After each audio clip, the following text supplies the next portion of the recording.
ఓం నమో నారాయణాయ. హరి ఓం. ఈ యొక్క సంవత్సరము విశేషంగా శ్రీరామనవమి సందర్భంగా ఏ రాసుల వారు, ఏ నక్షత్రాల వారు శ్రీరామచంద్ర స్వామి యొక్క కళ్యాణానికి ఏ యొక్క పదార్థములు వస్తువులు తీసుకొని వెళ్ళడం వలన ఉపయోగాలు ఫలితాలు మనం ఈ కార్యక్రమం ద్వారా మనం తెలుసుకుందాం. విశేషంగా ప్రప్రథమంగా ఓం దాశరథాయ విద్మహే సీతావల్లభాయ ధీమహి తన్నో శ్రీరామచంద్ర ప్రచోదయాత్.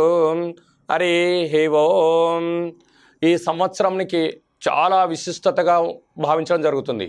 ఈ సంవత్సరం అధిపతి మహారాజు శనీశ్వరుడు అవ్వడం వలన మనకు సకలమైనటువంటి అఖండమైనటువంటి విజయాలు కలగడానికి అనేకమైనటువంటి శ్రీ సీతారామచంద్ర స్వామి వారి కళ్యాణానికి ప్రప్రథమంగా మేషరాశి వారు అశ్విని నక్షత్రంలో 4 పాదాలు, భరణి నక్షత్రంలో 4 పాదాలు, కృత్తికా నక్షత్రం యొక్క 1వ పాదము 9 పాదములు కలిపితే మేషరాశి అవుతుంది.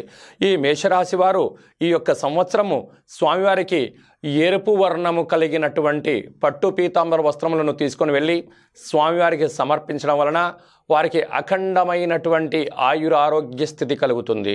నైవేద్యాలలో విశేషంగా స్వామివారికి ఒక విశేషమైనటువంటి వడమాలను తీసుకొని బొబ్బర్లను తీసుకొని వెళ్ళి స్వామివారికి మహర్ నైవేద్యంగా పెట్టి భక్తులకు పంచడం వలన వారికి గురువు యొక్క యోగ్యత శక్తి కలిగి అఖండమైన ఆయురారోగ్య స్థితి కలుగుతుంది. అదియే కాకుండా మేషరాశి వారికి ఈ సంవత్సరము ఏదైతే అనుకుంటున్నారో ఆ విజయాలు వాళ్ళకు కలగాలంటే స్వామివారికి తలంబ్రాలలో పగడములను తీసుకొని వెళ్ళి కలుపుకొని ఆ స్వామివారికి తలంబ్రాన్ని సమర్పించడం వల్ల వారికి వారి కుటుంబానికి సర్వత్రా శుభం కలుగుతుందని మనం భావించడం జరుగుతుంది. తదుపరి రాశి వృషభ రాశి. ఈ వృషభ రాశిలో కృత్తికా నక్షత్రంలో 2వ పాదము, 3వ పాదము, 4వ పాదము, రోహిణి నక్షత్రంలో 4 పాదాలు, మృగశిర నక్షత్రము 1, 2 పాదములు కలిపితే వృషభ రాశి అవుతుంది. వృషభ రాశి యొక్క అధిపతి శుక్రాచార్యుడు. అలాగా వీళ్ళకు ఈ సంవత్సరము శ్రీ సీతారామచంద్ర స్వామి వారి యొక్క కళ్యాణంలో శ్వేతవర్ణం అంటే తెలుపు పట్టు పీతాంబర వస్త్రములు తీసుకుని వెళ్ళి స్వామివారికి అలంకరించడం వలన వారు ఏదైతే అనుకుంటారో అందులో విజయం పొందుతారు. అది ఏ కాకుండా విశేషంగా స్వామివారి యొక్క తలంబ్రాలలో వజ్ర వైఢూర్యములను తీసుకొని వెళ్ళడం వలన వారు అఖండమైన విలాసవంతమైనటువంటి జీవితాన్ని గడుపుతారు అని చెప్పడంలో ఏమాత్రము సందేహమే లేదు. కనుక వారు విశేషమైనటువంటి ఆ పులిహోర ప్రసాదాన్ని స్వామివారికి నైవేద్యంగా పెట్టి భక్తులకు పంచగలిగినట్టయితే వారికి వారి కుటుంబాలకి సర్వత్రా శుభం కలుగుతుంది. ఇది ఎందుకు చేయడం వలన వారికి అష్టమ స్థానంలో ఉండబడిన శని యొక్క ప్రభావం తగ్గి స్వామివారి యొక్క కృపకటాక్ష వీక్షణలు కలిగి అఖండమైన రాజయోగం కలుగుతుందని చెప్పడంలో ఏమాత్రమో సందేహం లేదు. తదుపరి రాశి మిథున రాశి. మృగశిర నక్షత్రము 3వ పాదము, 4వ పాదము, ఆరుద్ర నక్షత్రంలో 4 పాదాలు, పునర్వసు నక్షత్రంలో 1, 2, 3 పాదములు కలిపితే మిథున రాశి అవ్వడం జరుగుతుంది. మిథున రాశిలోనే రాహు సంచార స్థితి జరగడం జరుగుతుంది. ఈ ప్రస్తుత కాలమాన ప్రకారంగా మిథున రాశి వారు శ్రీ సీతారామచంద్ర స్వామి యొక్క కళ్యాణానికి విశేషంగా ఆకుపచ్చని పట్టు పీతాంబర వస్త్రాలు తీసుకుని వెళ్ళి స్వామివారికి అలంకరించడం వలన వాళ్ళు ఏది ముట్టుకున్న వ్యాపార జ్ఞానశక్తి కలిగి అనంత సంపద కలుగుతుంది అని చెప్పడం జరుగుతుంది. అదే కాకుండా స్వామివారికి విశేషమైనటువంటి శనగపప్పును నానబెట్టి స్వామివారికి నైవేద్యంగా పెట్టడం, ఆ తలంబ్రాల బియ్యంలో పుష్కరాళ్ళు అంటే కనకపుష్యరాగము అనేది ఉంటుంది. అలాంటి తలంబ్రాల బియ్యంలో వాళ్ళు కలిపి స్వామివారికి తలంబ్రాల బియ్యాన్ని సమర్పించడం వల్ల వారు మట్టి పట్టుకున్న బంగారం అవుతుందని చెప్పడంలో ఏమాత్రము సందేహమే లేదు. తదుపరి రాశి కర్కాటక రాశి. అంటే పునర్వసు నక్షత్రంలో 4వ పాదము, పుష్యమి నక్షత్రంలో 4 పాదాలు, ఆశ్లేష నక్షత్రంలో 4 పాదములు కలిపితే కర్కాటక రాశి అవ్వడం జరుగుతుంది. అంటే శ్రీరామచంద్రుడు పునర్వసు నక్షత్ర చతుర్థ చరణ కర్కాటక లగ్న శుభపుష్కరాంశమిందున జన్మించడం జరిగింది. కనుక స్వామివారికి వారు విశేషమంటే శ్వేతవర్ణం అంటే తెలుపు పట్టు పీతాంబర వస్త్రములు సమర్పించడం కానీ, సీతమ్మ వారికి విశేషమంటే ఆ పట్టు పీతాంబర వస్త్రములు సమర్పించడము, ఆ స్వామివారికి ముత్యాల తలంబ్రాలు, విశేషమైనటువంటి తెలుపు ఆహారాన్ని అంటే పెరుగుతో కూడుకున్నటువంటి ఆహారాన్ని స్వామివారికి నైవేద్యంగా ఏర్పాటు చేసి భక్తులకు అన్నప్రసాద వితరణ చేయడం వలన వాళ్ళు విద్య యందు, ఉద్యోగం యందు, వివాహం యందు, విదేశీయానం యందు సకలమైన శుభాలు కలుగుతాయని చెప్పి చెప్పడంలో ఏమాత్రమూ సందేహమే లేదు. తదుపరి రాశి సింహరాశి. సింహరాశిలో మఖా నక్షత్రంలో 4 పాదములు, పుబ్బా నక్షత్రంలో 4 పాదములు, ఉత్తరా నక్షత్రంలో 1వ పాదం కలిపితే సింహరాశి అవుతుంది.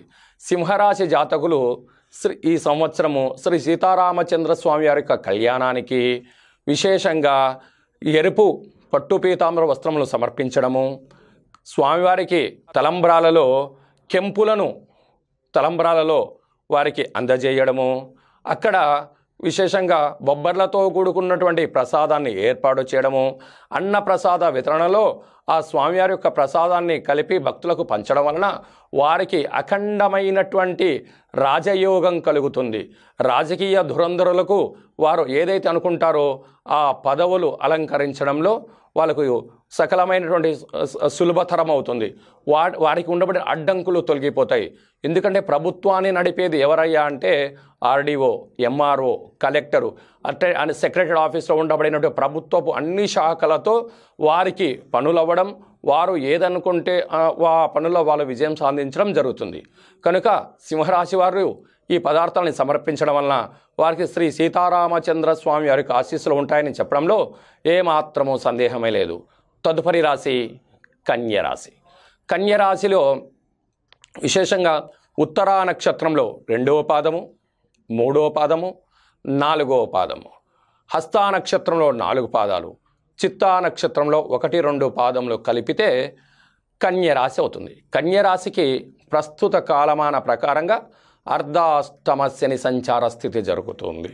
కనుక శని యొక్క ప్రభావం వీళ్ళకు సకల శుభాలు కలగాలని కోరుకుంటూ ఈ సంవత్సరం అధిపతి కూడా శనైశ్వరుడే.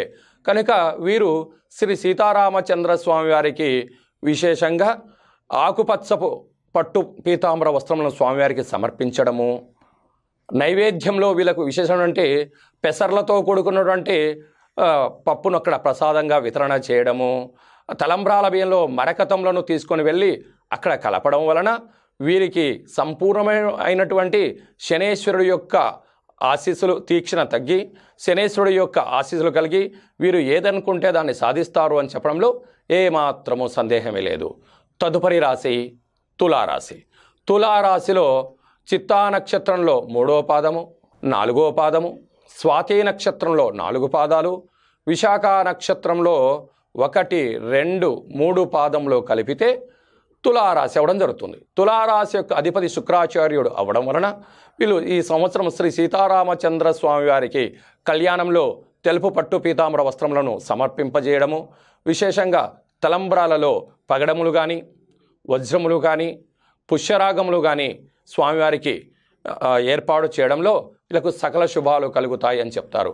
అదే కాకుండా ఆ స్వామివారికి ప్రసాదంలో పానకాన్ని, వడపప్పును ప్రసాదంగా పంచడం వలన వీళ్ళకు నరదృష్టి యొక్క ప్రభావం తగ్గి సకలమైన శుభాలు కలుగుతాయని చెప్పడంలో ఏమాత్రమూ సందేహమే లేదు. తదుపరి రాశి వృశ్చిక రాశి. ఈ వృశ్చిక రాశిలో విశాఖ నక్షత్రంలో 4వ పాదము, అనురాధ నక్షత్రంలో 4 పాదాలు, జ్యేష్ఠ నక్షత్రంలో 4 పాదములు కలిపితే వృశ్చిక రాశి అవుతుంది. వృశ్చిక రాశికి ఏళ్లనాటి శని చివరార్ధ సంచార స్థితిలో ఉంది. కనుక ఆ శనేశ్వరుడు వెళ్తూ వెళ్తూ వీళ్ళకు రాజయోగాన్ని, అఖండ శుభాల్ని ప్రసాదించడం జరుగుతుంది. కనుక వీరు ఈ సంవత్సరము శ్రీ సీతారామచంద్ర స్వామి వారి యొక్క కళ్యాణంలో యథాశక్తిగా వీళ్ళు స్వామివారికి ఎరుపు పట్టు పీతాంబర వస్త్రములు సమర్పింపజేయడము, కనకపుష్యరాగములను తలంబ్రాల బియ్యంలో కలపడము, విషయం బొబ్బర్లతో కూడుకున్న ఆహారాన్ని కానీ లేకుంటే శనగపప్పుతో కూడుకున్న ఆహారాన్ని, వడపప్పును నైవేద్యంగా పెట్టడం వలన వీళ్ళకు రాజయోగం కలుగుతుందని చెప్పడంలో ఏమాత్రము సందేహమే లేదు. తదుపరి రాశి ధనుస్సు రాశి. ధనుస్సు రాశిలో మూలా నక్షత్రంలో 4 పాదాలు, పూర్వాషాఢ నక్షత్రంలో 4 పాదాలు, ఉత్తరాషాఢ నక్షత్రం 1వ పాదము ధనుర్రాశి అవుతుంది. ఈ రాశివారు ఈ సంవత్సరము శ్రీ సీతారామచంద్ర స్వామి వారి యొక్క కళ్యాణంలో పట్టు పీతాంబర పసుపు వర్ణము అంటే బంగారు వర్ణము లాంటి పట్టు పీతాంబరమును స్వామివారికి కళ్యాణ కార్యక్రమంలో బట్టలు సమర్పించినట్లయితే వీళ్ళు ఏది అనుకుంటే దాన్ని సాధించడంలో వెనుకాడరు అని చెప్పవచ్చు. అంటే మట్టి పట్టుకున్న బంగారం అవుతుంది అవడం జరుగుతుంది కనుక. అంటే పసుపు అనేటువంటిది శుభసూచికకి నాంది. వీళ్ళకు ఏలనాటి శని జరుగుతూ ఉండినను, రాశిలో శని ఉండినను, వీళ్ళకు వ్యయస్థానంలో గురువు సంచార స్థితి జరుగుతూ ఉండినను, ఆ కారణం చేత పసుపు రంగు స్వామివారికి వస్త్రములు సమర్పించడం వలన సకల శుభాలు కలుగుతాయి అని చెప్పడంలో ఏమాత్రము సందేహమే లేదు. కనుక వీళ్ళు తలంబ్రాల బియ్యంలో వైడూర్యములను కలిపి ఇవ్వగలిగితే సకల శుభాలు కలుగుతాయి, జ్ఞానం కలుగుతుంది అని చెప్పడం జరుగుతుంది. అదే కాకుండా స్వామివారి యొక్క ప్రసాదంలో కేసరి అంటే గోధుమలతో కూడుకున్నటువంటి కేసరి ప్రసాదాన్ని నైవేద్యంగా పెట్టి భక్తులకు పంచడం వలన ఆరోగ్యాలు కలిగి సకల కార్యక్రమాల్లో శుభం కలుగుతుంది అని చెప్పడంలో ఏమాత్రము సందేహమే లేదు. తదుపరి రాశి మకర రాశి. మకర రాశిలో ఉత్తరాషాఢ నక్షత్రము 2, 3, 4 పాదములు, శ్రవణ నక్షత్రంలో 4 పాదాలు, ధనిష్ఠా నక్షత్రంలో 1, 2 పాదములు కలిపితే మకర రాశి అవుతుంది. మకర రాశికి ప్రస్తుత కాలమాన ప్రకారంగా ఏళ్లనాడ శని ప్రారంభ దశలో ఉండినను, వ్యయస్థానంలో శని సంచార స్థితి, కేతువు కూడా ఇప్పుడు అక్కడే ఉంటున్నారు కనుక వీళ్ళు విద్య యందు, ఉద్యోగం యందు, వ్యాపారం యందు సకల కార్యక్రమాల్లో శుభం కలగాలి అంటే నీలం వర్ణం కలిగినటువంటి పట్టు పీతాంబర వస్త్రములను స్వామివారికి సమర్పించడం వలన వీళ్ళు ఏదనుకుంటే దాన్ని సాధించడం జరుగుతుంది. విదేశీనం వెళ్ళడానికి వీళ్ళకు సదవకాశాలు ఉండడం జరుగుతాయి. అదే కాకుండా స్వామివారికి విశేషమైనటువంటి తలంబ్రాల బియ్యంలో ముత్యాల తలంబ్రాలని సమర్పించడం వలన వీళ్ళకు సకల శుభాలు కలగడం కూడా జరుగుతాయని చెప్పడంలో ఏమాత్రము సందేహమే లేదు. ఆ ప్రసాద వితరణలో యథాశక్తిగా చక్కెర పొంగలి నైవేద్యంగా పెట్టడం వలన సకలమైన తీపి పదార్థాన్ని చేయడం వలన వీరు ఏదైతే అనుకుంటారో బంధువుల నుంచి, మిత్రుల నుంచి, స్నేహితుల నుంచి వాళ్ళు అనుకున్నది సాధిస్తారు అని చెప్పడంలో ఏమాత్రము సందేహమే లేదు. తదుపరి రాశి కుంభరాశి. కుంభరాశిలో ధనిష్ఠా నక్షత్రంలో 3వ పాదము, 4వ పాదము, శతభిష నక్షత్రంలో 4 పాదములు, విశేషంగా పూర్వభాద్ర నక్షత్రంలో 3 పాదములు కలిపితే కుంభరాశి అవ్వడం జరుగుతుంది. ఈ కుంభరాశి యొక్క జాతకులకు ప్రస్తుత కాలమాన ప్రకారంగా అంతా శుభమే ఉంది కనుక వీళ్ళు ఒక నీలం రంగు పట్టు పీతాంబర వస్త్రం అయ్యవారికి, అమ్మవారికి సమర్పించడము, విశేషంగా స్వామివారికి కనకపుష్యరాగంలో తలంబ్రాల్లో కలపడము, పగడంలో కలుపుకోవడం వలన సకల శుభాలు కలుగుతాయి.